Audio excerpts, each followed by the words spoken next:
स्वागत है आपका इस कक्षा में, जहां हम एनसीईआरटी पुस्तकों का विषयवार अध्ययन करते हैं। आज हम क्लास 6 के हमारे अतीत के संपूर्ण किताब का थोड़ा सा सार प्रस्तुत किया जा रहा है।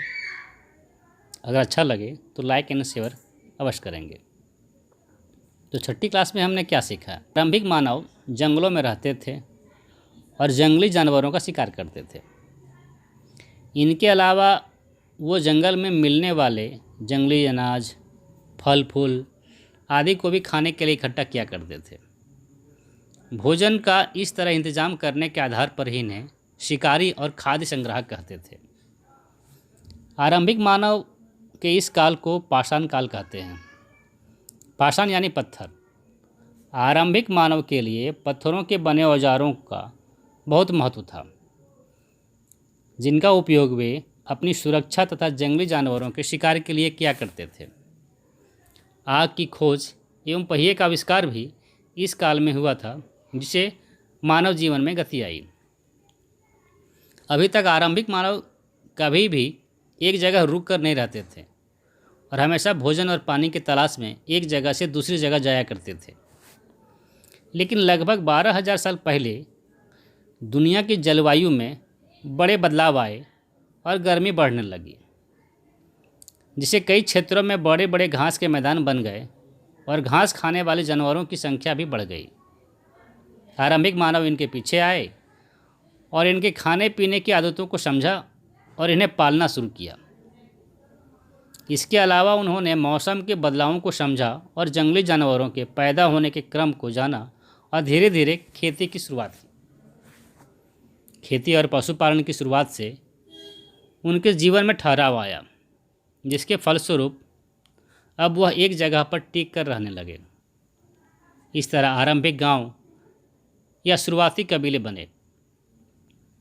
जब लोग एक जगह मिलकर रहने लगे तो कभी कभी उनमें झगड़े भी हो जाते थे। ऐसे में उन्होंने अपने झगड़ों और समस्याओं को सुलझाने के लिए अपने में से सबसे योग्य, अनुभवी और शक्तिशाली व्यक्ति को अपना नेता चुना, जिसके फैसले सबको मानने पड़ते थे। इसके अलावा ये लोग अपनी समस्याओं को पूरा करने के लिए दूसरे गांव के लोगों से वस्तु के बदले वस्तु लेकर व्यापार करते थे, क्योंकि तब तक मुद्रा का चलन नहीं था। धीरे धीरे ये आरंभिक गांव विकसित और समृद्ध होकर आरंभिक नगर बन गए।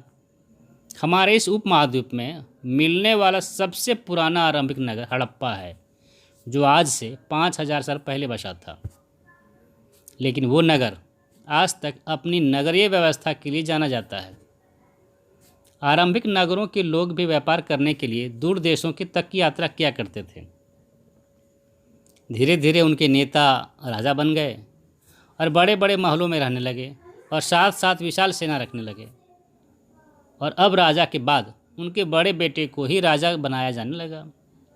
करीब 3,000 साल पहले राजा बनने की इस प्रक्रिया में कुछ बदलाव आए। अब कुछ लोग बड़े बड़े यज्ञ करके भी राजा बनने लगे।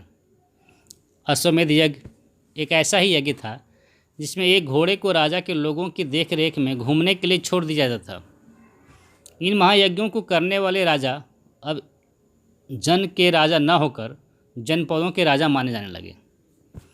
2500 साल पहले कुछ जनपद अधिक महत्वपूर्ण हो गए, जिन्हें महाजनपद कहा जाने लगा।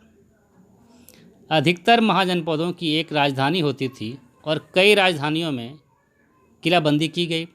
कुछ राजा अपनी राजधानी के चारों ओर विशाल, ऊंची और प्रभावशाली दीवार खड़ी करके अपनी समृद्धि और शक्ति का प्रदर्शन करते थे। मौर्य साम्राज्य की शुरुआत चंद्रगुप्त मौर्य ने लगभग 2300 साल पहले की थी।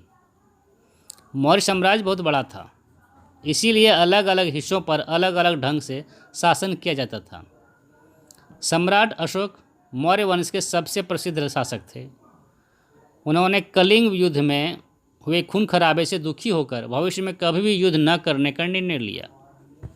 बौद्ध धर्म को अपनाया और उसका प्रचार किया। इसके बाद हमें गुप्त वंश के प्रसिद्ध राजा समुद्रगुप्त के बारे में पता चलता है, जिन्होंने अपने राज्य का बहुत विस्तार किया। इसके अलावा दक्षिण भारत में चालुक्य और पुलकेशिन राज्यों के बारे में पता चलता है। इसके लगभग 200 वर्षों के बाद पश्चिम भारत में सातवाहन नामक राजवंश का प्रभाव बढ़ गया था। लगभग 2500 साल पहले इन सब के बीच लोगों के जीवन में तेज़ी से बदलाव आए और लोगों के मन में असमानता और धार्मिक विचारों को लेकर कुछ प्रश्न और विचार उठने लगे। लोगों ने बौद्ध और जैन धर्म के माध्यम से इन प्रश्नों के उत्तर खोजने की कोशिश की। अतीत से जुड़े हमारे सवालों का जवाब अगर मिल गया है तो वह अतीत के कई स्रोतों से मिला है, जो हमें उस समय के लोगों के जीवन के बारे में बताते हैं। प्राचीन काल के इतिहास में जानने के लिए सबसे प्रमुख है पांडुलिपि और अभिलेख। पांडुलिपि वो होती है जिसे भोजपत्र और ताड़पत्रों पर हाथ से लिखा जाता था, जबकि अभिलेख पत्थर और धातु पर उत्कीर्ण किया जाता था। इसके अलावा अतीत को जानने के लिए इमारतों के अवशेष, चित्र, मूर्तियाँ, औजार, हथियार, बर्तन, कपड़े, सिक्के, धर्म ग्रंथ, किताबें आदि मदद करते हैं। कक्षा 6 के हमारे अतीत पुस्तक में बस इतना ही था। काफ़ी कम समय में पूरे किताब का सार प्रस्तुत करने की कोशिश की है। धन्यवाद।